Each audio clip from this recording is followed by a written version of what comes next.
Quem está feliz aí? Levanta a mão. Bora! Levanta a mão. Quem aqui é empreendedor? Levanta a mão para mim ver. Analista de dados. Engenheiro de dados. Arquiteto de dados. Vamos ver, poucos. Quem aqui trabalha na área de negócio, não trabalha com dados? Boa, poucas mãozinhas. Bora lá. Então vamos lá. Vamos falar sobre o cientista de negócios, profissional que o mercado precisa e poucos estão formando. Quem que é o cientista de negócio? É o Einstein. E é isso, essa era a minha palestra.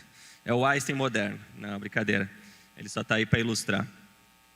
Primeiramente me apresentando, então, sou o pai do Anthony e do Augusto. 2 molequinhos, um de 1 ano e meio, outro de 4 anos. Eu sou coautor do livro O Ambiente Muda Tudo. Tenho mais de 10 anos de experiência trabalhando com BI, trabalhando com análise de dados. Mas antes mesmo do BI, da análise de dados, eu vim do negócio. Eu sou formado em contabilidade e trabalhei por diversos anos na área de controladoria, antes de abrir minha consultoria em análise de dados. Mas eu era aquele menino do Excel que chegava na empresa, trabalhava com a parte de controladoria, vinha para trabalhar na área de custos, mais especificamente, e acabava sendo o cara que arrumava a planilha de todo mundo, que tinha que começar a construir BI, o rei das tabelas dinâmicas do Excel e assim por diante. Ainda não existiam muitas das ferramentas que tem hoje, quando comecei esse processo. Dava aula de Excel em diversos lugares e me descobri como uma pessoa que acabava principalmente trabalhando muito com jovens, conseguindo capacitar. E o que eu desenvolvia nesses jovens, principalmente? Não era a questão técnica, mas sim o pensamento. E isso vai ser uma das coisas que eu vou falar bastante hoje, sobre o pensamento crítico e o pensamento analítico. Sou mentor e consultor de BI, a minha empresa ela é uma consultoria de BI, a gente já está presente em mais de 20 países, aí atendendo diversos lugares, mais de 100 empresas, projetos de todos os tipos que vocês imaginar. Desde um Uber lá no Líbano, uma espécie de Uber no Líbano, a empresas de grande porte do ramo de siderurgia, de mineração e outras coisas. Algumas empresas ali, né, citadas, que eu já trabalhei, ArcelorMittal, Vale, Rede Globo, iFood. Então, já acabei passando por diversos tipos de projetos dos seus mais diferentes níveis. Provavelmente, vocês que estão aqui, já ouviram algumas dessas frases aqui. Quem aqui já ouviu que os dados são o novo petróleo? Levanta a mão para mim ver. Frase bem famosa, né? Há alguns anos que o mercado vem falando que dados é o novo petróleo, todo mundo precisa de dados para tomar decisão, todas as empresas têm que ser empresas data-driven e assim por diante. Todo mundo fala, frases bonitas para seguir, principalmente para botar no portfólio da empresa. Quem aqui recentemente tem ouvido que se a empresa não usa IA, o negócio vai morrer? Levanta a mão. Todo mundo. Não deixa de ser uma verdade, mas vamos lá. E quem aqui já ouviu a frase, precisamos de mais dashboards? Quem aqui trabalha com a área de dados e já ouviu o chefe reclamando, precisa mais dashboard para tomar decisão? Bastante gente, né? E aí eu vim para desconstruir isso. Porque isso realmente é o que o mercado está falando, que precisa. Que precisa mais dados, precisamos mais dados. Tem até aquela frase, né? Todos os demais me tragam os dados, né? Porque eu só tomo decisão baseada em dados e assim por diante. E traz dados. Mas a real é que a grande moeda do mercado, no meio do oceano de dados que a gente vive, é que é a capacidade de transformar a informação bruta em valor estratégico. Muito bonita a frase também, mas como isso se aplica na prática? Como é que as empresas formam profissionais que consigam transformar informações brutas em valor estratégico? Como é que consegue sair de um dado para uma ação, para informação, para conhecimento? Como é que a gente multiplica isso dentro das empresas? Como é que a gente alfabetiza a empresa em dados? Qual é esse processo? Porque é muito fácil falar. A empresa tem, qualquer empresa aqui, de pequena, média, grande porte, vai ter pelo menos 2 ou 3 sistemas que consome dados, que possui dados, que gera dados. E esses os conhecidos, fora 1 milhão de planilha de Excel e outras coisas que a empresa possui. E quem que consegue olhar para tudo isso, para esse oceano de dados e tirar coisas valiosas? Não aquelas respostas simples de cresci 10% do faturamento, de a margem está em 20%, 30%, de aumentamos novos clientes, X novos clientes. Mas quem consegue gerar testes, hipóteses, criar novas coisas que o dono não está vendo? Porque normalmente a maioria está esperando o quê? O dono levantar a mão e dizer: hey, eu preciso que você agora analise tal coisa. E a gente vira só respondedor daquelas perguntas. Vai lá, constrói um dashboard, ou muitas vezes só simplesmente cria um negócio e manda para ele e diz: ó, se tu clicar aqui, aqui, aqui, assado, tu vai chegar na pergunta que tu quer, vai chegar na resposta que tu quer. E a gente delega para o próximo, sempre o próximo que vai tomar decisão, sempre o próximo que vai analisar, sempre o próximo vai gerar. E aí acaba gerando um monte de informação que no final não serve para nada. E aí existe um termo que o mercado está usando bastante, que é o cemitério de dados. As empresas estão virando cemitérios de projetos de dados.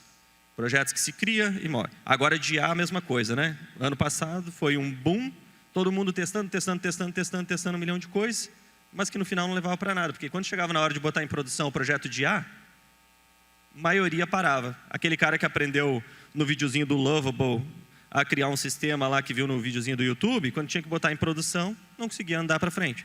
E aí volta algumas casas.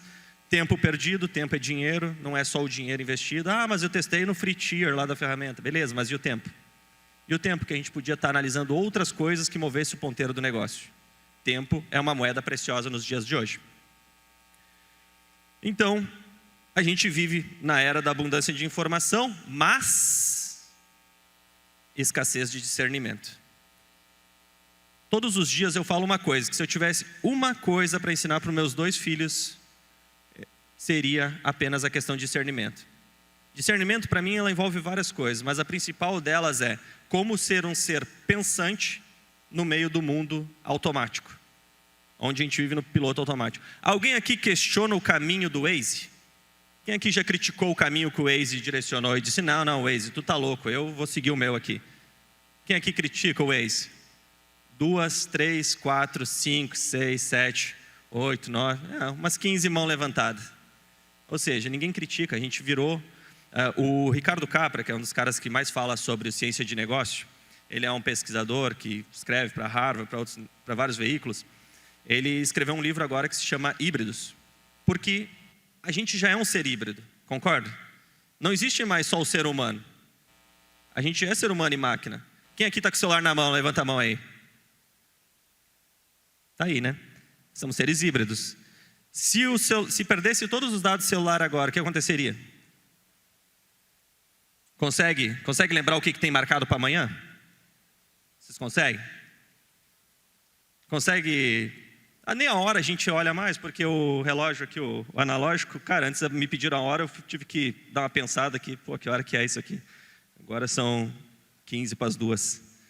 Então até isso, né? A gente está todo acostumado com o celular. E quando perde os dados, fica todo perdido. Quando perde, tudo tem no celular. Então somos seres híbridos. E temos que se acostumar com isso. Não é mais só o humano. É humano e máquina. Eu sem o meu computador, sei lá o que eu conseguiria fazer. Mas e aí? No meio de tudo isso, como é que a gente se mantém pensante? Porque hoje todo mundo... Eu lembro muito de um videozinho que tem na internet, que é um indiano falando com o ChatGPT. E aí ele diz assim: ChatGPT, how to become rich? Very rich, without work. E aí ele continua, né? E é isso, muita gente está usando IA, internet, para respostas rápidas, né? A brincadeira ali, mas todo mundo quer tudo rápido. E não, na era de dados não é diferente. O que antes era atualizado uma vez por dia, agora tem que estar na palma da mão, certo? Tipo, e aí na palma da mão gestor nenhum mais quer olhar para o dashboard. Tem gente que diz: não, mas o meu gestor lá, ele é bem operacional, ele gosta de clicar e analisar. Não, é mentira. Ele só faz isso porque a informação não chega para ele como ele gostaria. E aí vai novamente entrar o cientista de negócio, que eu já vou puxar sobre ele. E aí, com essa escassez de discernimento, a gente está acontecendo isso aqui, ó. Tá em inglês as frasinhas, mas basicamente está dizendo o seguinte, né? Nosso novo dashboard tem todas as medidas que a gente pode traquear agora. Tem tudo que vocês podem imaginar. E aí uma pessoa perguntou: o que é aquele ali que está com tendência para 0? E aí a resposta é: ele está medindo quanto nós entendemos tudo isso. Então, no meio de toda essa abundância de informação, também está tendo uma paralisia analítica. Por quê? Os gestores olham, gestores, diretores, e aí eu vou até trazer um pouquinho do porquê eu falo isso, Porque esse é um dos grandes erros para mim. As informações, elas estão sempre paradas no famoso tomador de decisão. Então, o dashboard, a gente espera que o diretor, o gerente, o sênior, enfim, ele analise, ele avalie, ele tome uma decisão e, a partir daquilo, gere outras coisas. Uma coisa que eu costumo dizer, trabalho muito com BI, principalmente, né? IA, algumas coisas, automação, algumas coisas, mas principalmente BI. Eu falo que o bom BI, ele é vivo. Se tiver estático, está ruim. Por quê? Se ele estiver sendo usado, ele tem que gerar novas análises. No meu TCC, há alguns anos atrás, eu escrevi sobre uma teoria que era do sistema de informação, bem antigo, que era do Bertalanffy. Acho que foi escrito em 1950. A gente está falando de tudo isso agora, mas em 1950, ele desenhou um fluxo simples, que era entrada, transformação, output, retroalimentação. Ou seja, entra dados, eu transformo, analiso, gero informações, tem que sair insights, esses insights têm que virar o quê? Novos inputs. Isso são testes, isso são geração de informação, isso faz um BI ser útil. Não adianta eu olhar lá que estamos caindo 10% de vendas e amanhã ir lá e olhar de novo, ele vai continuar apontando a mesma coisa, não vai melhorar. E se melhorar, melhorou por quê? O que fez melhorar? Quais foram as perguntas que a gente gerou, quais foram as ações que a gente gerou que fez melhorar? Porque a gente espera que o dashboard faça milagre sozinho, ele não vai fazer. E por isso, né, o Fórum Econômico Mundial tem batido ano após ano, após ano, após ano, após ano, nas principais habilidades do mercado, onde o pensamento analítico é a habilidade mais desejada. Só que junto com eles, vejam só, dá uma olhada nos em azul aqui, né?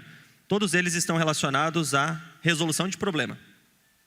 Então, ele traz o pensamento analítico, Think Innovation ali em cima, resolução de problemas complexos, pensamento crítico, que anda juntinho do pensamento analítico, criatividade, originalidade, iniciativa. Então, iniciativa é algo que as empresas estão buscando. E, por último ali, né, novos problemas, ideação, toda a parte de protótipos e testes. Esse gráfico aqui, eu acho que ele não muda há pelo menos uns 5 anos. Foi ano passado assim e provavelmente para os próximos anos vai continuar sendo. Por quê? Tecnologia hoje está fácil, está acessível. A gente consegue realmente aprender quase qualquer coisa dentro do YouTube. Com dedicação, com plano e tudo mais, né? Mas a gente não aprende a fazer perguntas. A gente não aprende de negócios de uma forma fácil no YouTube.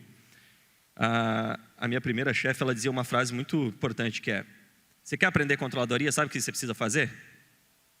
Viver controladoria. Não existe como aprender sobre negócio sem viver negócio. Não existe como eu ficar expert numa área comercial sem eu pegar e sair vender na rua. Concorda? Posso fazer o curso que eu quiser, o MBA que eu quiser. Eu não vou saber vender se eu não ir na rua vender. Se eu não chegar aqui e fazer uma venda, conversar, trocar ideias. Como é que eu aprendo comunicação? Existe como aprender a palestrar sem subir num palco? Fala na frente do espelho lá que tu vai aprender. Vai nessa. Sobe aqui todo suado, tremendo todo. Tem como aprender. Então, dentro de tudo isso, é como que a gente é ser humano pensante no meio da tecnologia. E aí, entra o nosso cientista de negócio. O que é esse profissional? A gente já ouviu falar muito do cientista de dados. Já trabalhei com cientista de dados. Quem aqui já teve a oportunidade de trabalhar com cientista de dados? Quando eles apresentam um resultado, assim, é tranquilo de entender? Resultado de uma hipótese? Ou é só variável e eu fiz a variável tal e testei a variável Y, X, Z e fiz o teste AB, o cohort, não sei o que, cheguei nesse resultado e olhamos para a tendência de 3 anos atrás, rodei aqui o algoritmo da árvore de não sei o que, papapá. Imagina falando isso com um diretor que está lá preocupado que a empresa não está batendo meta, que tem que pagar a folha dos funcionários e que não sabe se vai ter caixa na semana que vem. Então, cientista de dados é muito importante, mas ele tem um papel específico. O analista de dados, BI e tudo mais, também tem seu papel. Mas falta o quê no meio de tudo isso? O cara que vive negócio, estuda negócio, entende de negócio e que vai estar dentro do mundo de dados. Já trabalhei com grandes multinacionais, a maioria sofre da mesma coisa. Tem o projeto, a equipe de dados está sobrecarregada, não pode andar, tem que contratar uma consultoria, o projeto nasce descasado, o projeto não nasce nas boas práticas e tudo mais. Por quê? Porque justamente está faltando essa integração, de ter dentro de casa as pessoas sendo formadas e criadas para atuar. Fica sempre deixando que o projeto de dados seja da área de dados. A área de dados é a empresa.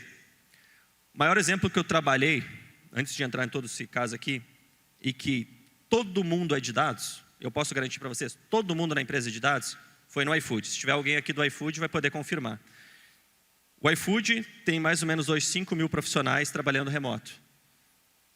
Eu lembro o Diego Barreto, presidente, falando que quando ele estava no financeiro ainda, no financeiro tinha umas 400 pessoas, todo mundo sabia fazer o mínimo de um código SQL.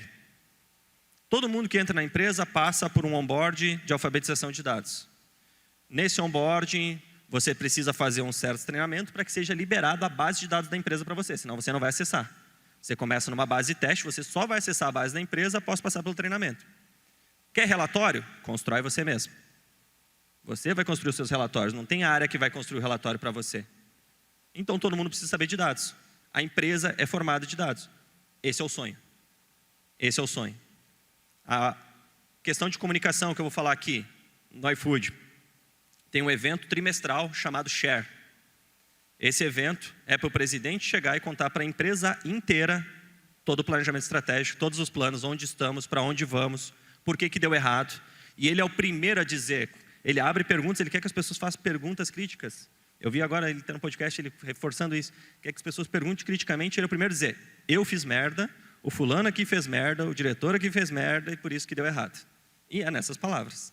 Não é tentando explicar, contar com história bonita. Transparência. Essa é uma das coisas que a gente vai falar muito aqui, que precisa para formar um cientista de negócio. Então, ele é um profissional híbrido que une ciência de dados, e aqui não é o cientista de dados. Ciência de dados. O que é ciência, gente? É um conjunto de conhecimento que vem através de observação, de teste, experimentação, validação. Isso é ciência. Quando eu falo de ciência de dados, é isso. É testes, é observação, através de dados. Ciência de negócio, o que é? Estudar o negócio. Gerar testes, hipóteses, entender. Sair da velha frase do sempre foi assim. Não, mas o resultado está assim. Não, mas cara, isso aqui sempre foi assim em fevereiro, cara. Fevereiro tem carnaval, por isso que está sempre assim. Sempre foi assim. Baseado no quê? Qual experimentação? Qual teste? Nenhum, zero. Sempre foi assim. Então, ciência de dados, estratégia, visão de negócio. Depois, ele age como a ponte entre os dados e a decisão. E aí vocês vão ver que não é mais só gerar, dentro da parte da formação. E não é o cara que entrega relatório. Ele é responsável pela métrica de resultado.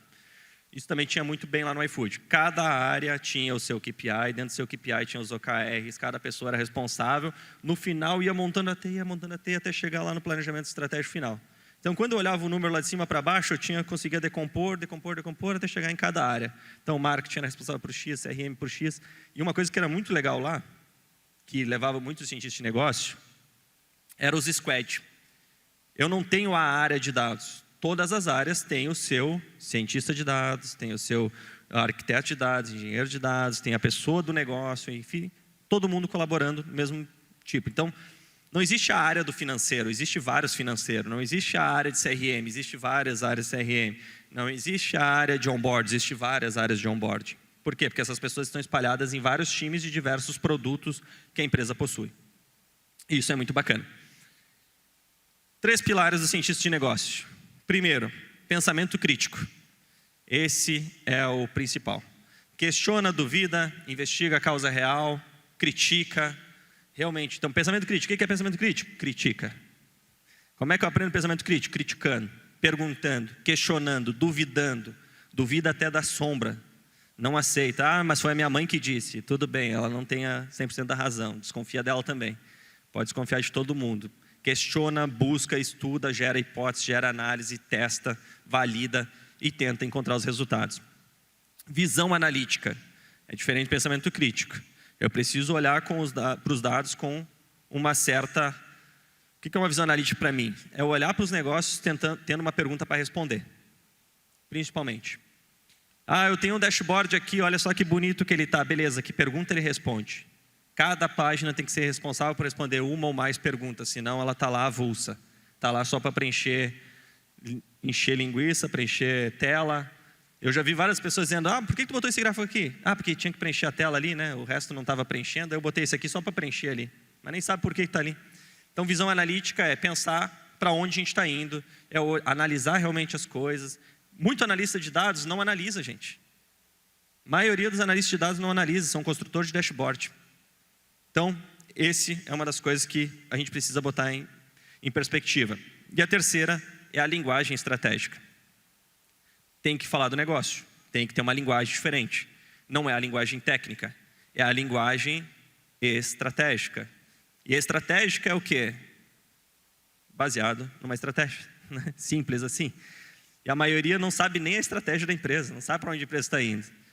Mas a gente cresceu 5% aqui o faturamento. Sim, era o esperado. A gente investiu 10% a mais. Então 5% está ruim. A gente está botando 10% a mais investimento de tráfego pago. Esse 5% é ruim, isso que tu está me trazendo como bom. Mas como é que eu sei isso? Como é que tem essa visão estratégica? Como é que eu tenho essa linguagem estratégica para olhar e conversar nos níveis estratégicos da empresa? Eu preciso estar envolvido lá dentro. Pensamento crítico, então, só reforçando ele, eu vou trazer ele como um pilarzão de tudo isso. Ele é o motor disso tudo. Ele não aceita o dado como verdade absoluta. Dá para confiar fácil nos dados hoje dentro da empresa? É fácil confiar?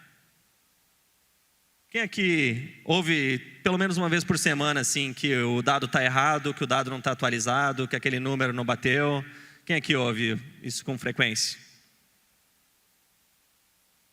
Confiabilidade é baixa, né? E aí sabe o que é engraçado? Eu aprendi isso também bem cedo. Está lá numa reunião apresentando um dashboard, tá? Aí tu está apresentando um número ruim. Tu está metendo dentro na ferida da pessoa. Primeira coisa que ela vai dizer é, o número está errado. E aí, se tu não validou, tu não testou, tu não conferiu, e tu der uma brechinha, só uma, aquela bem pequenininha, esquece. Nenhuma reunião mais vai fluir sem dizer que o número está errado. Então, ser crítico a esse ponto, de chegar pronto e dizer, não, peraí, isso aqui está validado, está aqui, tu quer que eu abra para ti aqui os números aqui? Quer que eu te mostre aqui ó, o extrato disso aqui, para como é que eu cheguei nesse dado? Só que a maioria, quando é perguntado, esse faturamento aqui é bruto ou é líquido? Peraí, vou ter que dar uma olhada. Não sei, vou ter que dar uma conferida. E aí já era. Fazer perguntas melhores, gente. A gente está cada vez piorando, parece, em fazer perguntas. Porque agora a gente escreve para o GPT até com escrito errado, sem acento, com as palavras erradas, porque ele vai entender. Ele é uma inteligência artificial, ele tem que entender. E a gente está perdendo cada vez mais a capacidade de fazer perguntas. De novo, de ser um ser pensante, de criticar, de olhar, de extrair coisas importantes do volume de dados que a gente vive. A gente está muito preso em métricas de vaidade. A maioria das empresas está presas em métricas de vaidade. É muito fácil chegar hoje num jornal. Eu posso comprar matéria de revista, todo mundo sabe, né? Posso comprar matéria de revista, eu posso dizer, minha empresa vai faturar 100 milhões no ano que vem. Quem aqui vai criticar e vai dizer que é mentira? Então está muito fácil. Está muito fácil colocar qualquer coisa, qualquer número como verdade. E aí a gente está perdendo esse poder de fazer perguntas, de criticar, de criar hipóteses, de olhar para o dado, de testar, de validar. E tudo isso envolve pensamento crítico. O Fórum Econômico, está batendo todo o ano sobre isso. E aí parece que ninguém está olhando, ninguém está formando. A gente está cada vez só aprendendo ferramenta. E vai lá e aprende. Tem trilhas. E aí tu entra na biblioteca da empresa, por exemplo. Né? As empresas grandes que têm a biblioteca de ensino e tudo mais. Nossa, nós temos um monte de curso aqui, tu vai ver? Todos técnicos. Nenhum para te aprender sobre a empresa. Nenhum para te aprender sobre a estratégia da empresa. Nenhum para te aprender sobre as áreas da empresa e como elas funcionam. E como que tudo isso pode ser unificado à estratégia de dados da empresa. Então, estratégia de dados da empresa que não está casada com o planejamento estratégico da empresa, que não está num nível estratégico como realmente um pilar da empresa, não vai andar, vai virar cemitério de dados ali na frente, tá bom? Então, e o pensamento crítico, né, buscar causa, não só número. Não adianta só apresentar número, tem que ter causa, tem que ter resposta, tem que entender o porquê daquilo ali. E aí isso é muito difícil, porque nem tudo está no dado, nem tudo está na nota que foi lançada. Vamos pegar um exemplo aqui. Rio Grande do Sul teve enchente há pouco tempo, né? Eu estava lá ainda, morava lá em Caxias do Sul. E aí tinha um cliente lá. Ele estava montando o planejamento estratégico dele. E aí, como é que vai ser a meta do faturamento do ano que vem? Vamos botar 15% em cima do ano passado.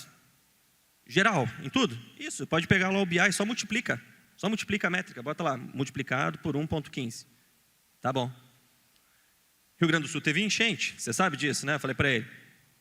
E aí, tu faturou a mesma coisa durante a enchente? Não, teve um gap. Beleza, e aí tu só vai botar 15%? Só simplesmente assim? Só vai lá botar uma métrica, sendo que o ano passado foi ruim por conta de enchente? Qual é a tua capacidade produtiva? Pô, minha capacidade produtiva aqui é para faturar 5 milhões.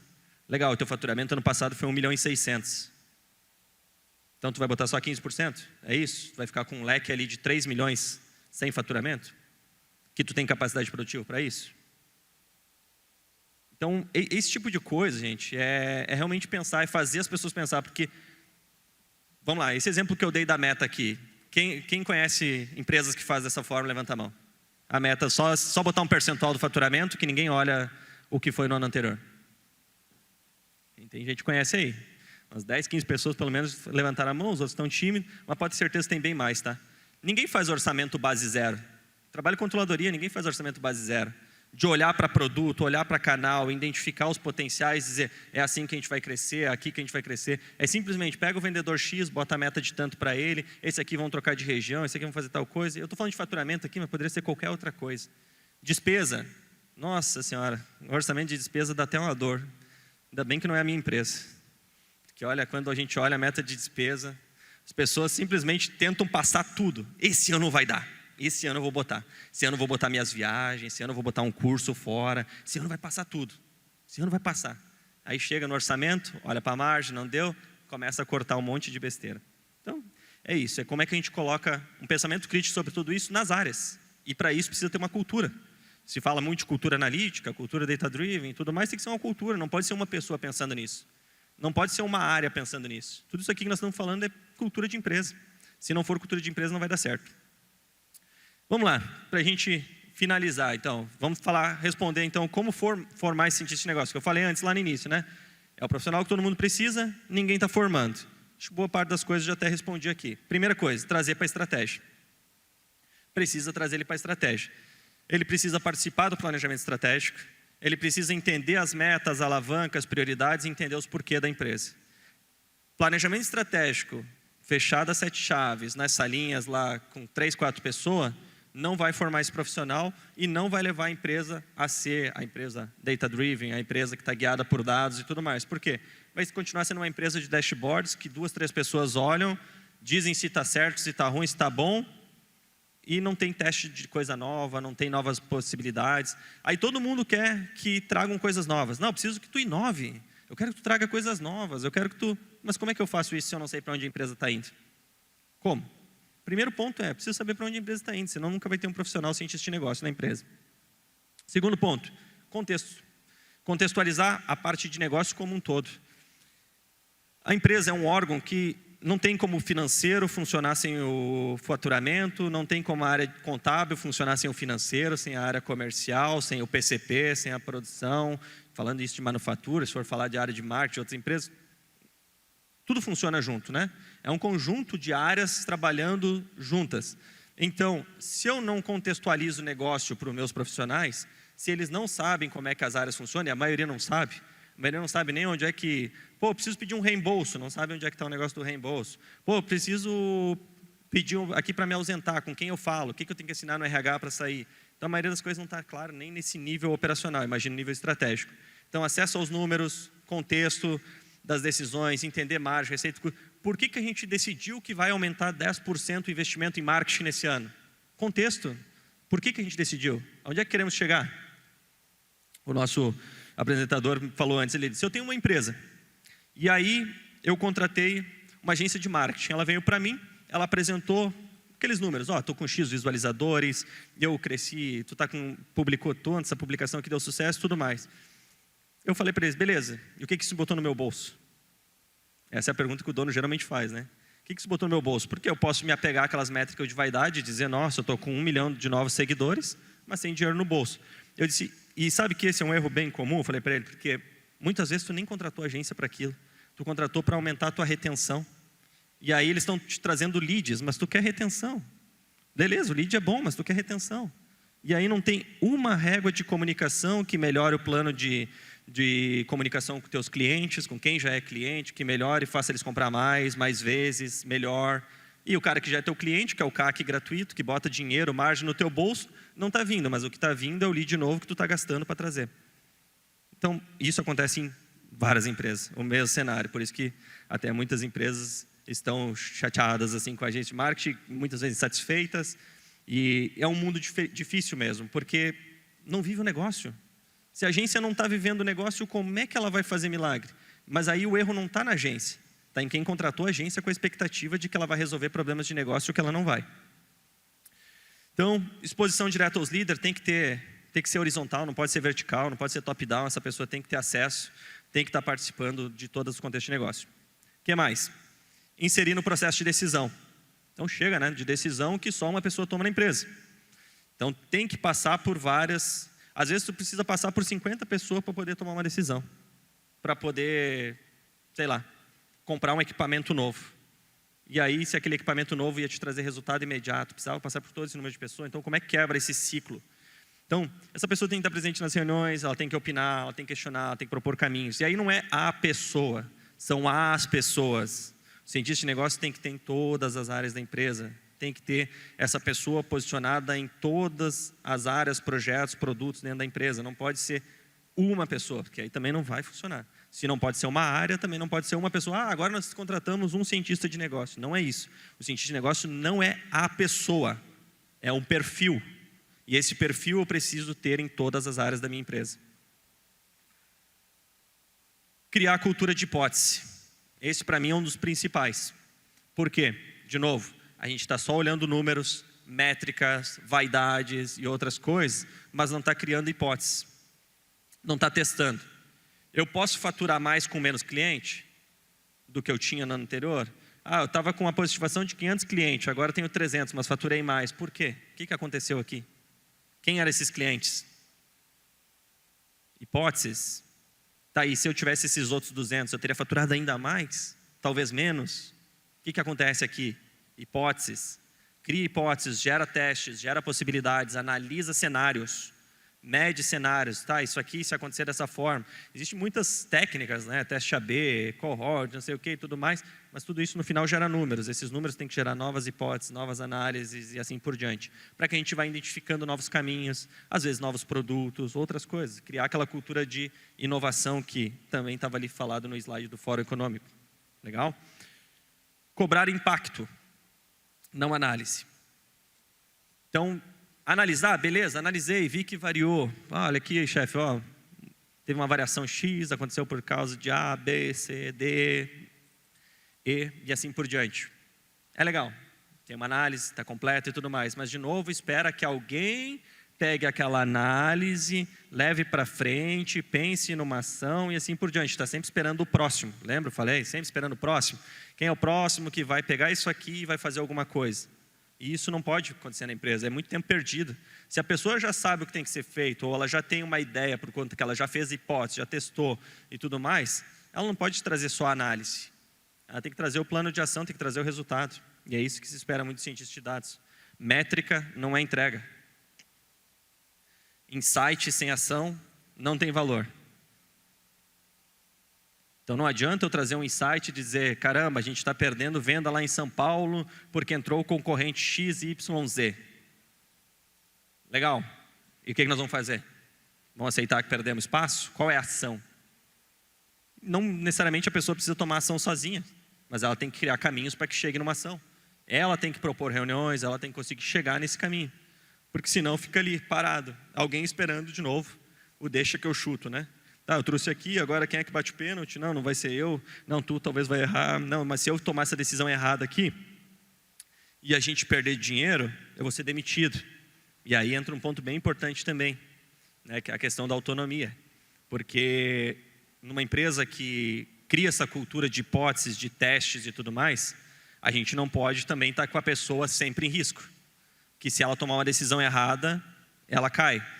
Né? A gente tem tantas pessoas tomando decisão errada todo dia, mas aí nada acontece. Aí quando é aquela pessoa X lá, porque ele é um analista, porque ele está num cargo inferior, aí se ele errar, a cabeça rola. A pessoa não vai fazer. Isso era uma coisa que o iFood tinha na cultura lá também bem legal. O presidente sempre dizia, para as pessoas poderem fazer, eu tenho que ser o primeiro a fazer. Se eu quero mostrar para as pessoas que elas podem tirar 30 dias de férias, quem é o primeiro que tem que tirar 30 dias de férias? Sou eu. Se eu não tirar, elas nunca vão tirar. Então, se eu não mostro para as pessoas que elas podem... eu entrava em reunião com o diretor do iFood, ele estava de regata e boné. Em alguns casos. Por quê? Era para mostrar que as pessoas podiam ser livres. Que elas podiam se vestir do jeito delas, porque o que importava era o resultado, era o conhecimento. Não era simplesmente a vestimenta que elas estavam numa reunião interna de discussão, numa daily, etc. O livro que eu recomendo aqui, até para... Tem 2 livros aqui que eu vou recomendar. Bem bacana. O Cientista e o Executivo, escrito pelo Diego Barreto e pelo Sandro Caetano. O Diego Barreto hoje é presidente do iFood, o Sandro Caetano está na frente da área de dados do PicPay.